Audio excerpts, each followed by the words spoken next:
Kementerian Energi dan Sumber Daya Mineral resmi menetapkan bahan bakar minyak jenis bensin Pertalite atau RON 90 yang dijual Pertamina sebagai jenis bahan bakar minyak khusus penugasan. Dengan demikian, maka bensin Pertalite seharusnya diperlakukan sama seperti halnya bensin premium atau RON 88 yang mendapatkan kompensasi penuh dari pemerintah. Pemerintah telah menetapkan kuota bensin Pertalite pada 2022 sebesar 23,05 juta kiloliter.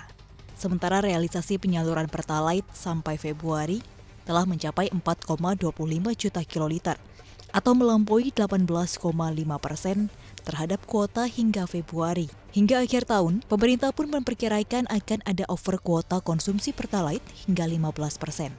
Namun hingga saat ini belum jelas apakah Pertalite akan diberikan kompensasi penuh oleh pemerintah seperti halnya bensin premium atau hanya diberikan kompensasi 50% tergantung dari kandungan premium di campuran Pertalite.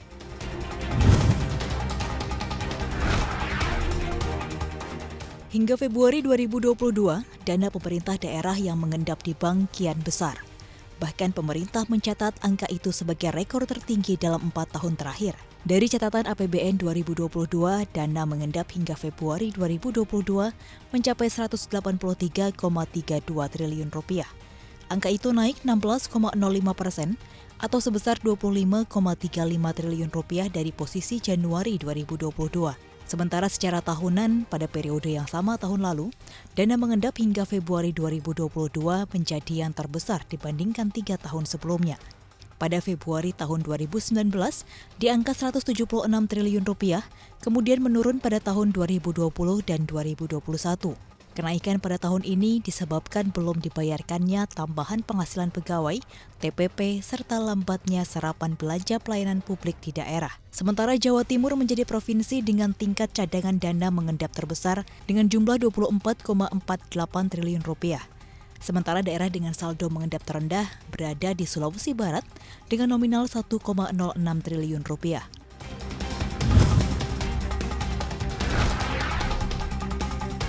Pemerintah akhirnya memutuskan untuk menunda penerapan pajak karbon di Indonesia. Dari semula akan diterapkan pada 1 April, diundur menjadi Juli 2022. Pemerintah mengaku masih menyiapkan aturan pelaksana secara komprehensif. Kepala Badan Kebijakan Fiskal Kementerian Keuangan Febrio Kacaribu menyatakan penundaan ini dengan mempertimbangkan kondisi di masyarakat, utamanya mengenai faktor kebutuhan dan daya beli masyarakat dalam menghadapi Idul Fitri. Awalnya pemerintah akan menerapkan pajak karbon pada pembangkit listrik tenaga uap (PLTU) mulai 1 April 2022. Tarif yang akan ditetapkan minimum sebesar Rp30.000 per ton karbon dioksida ekuivalen. Penetapan ini didasari oleh ketentuan tarif pajak karbon lebih tinggi atau sama dengan harga karbon di pasar karbon.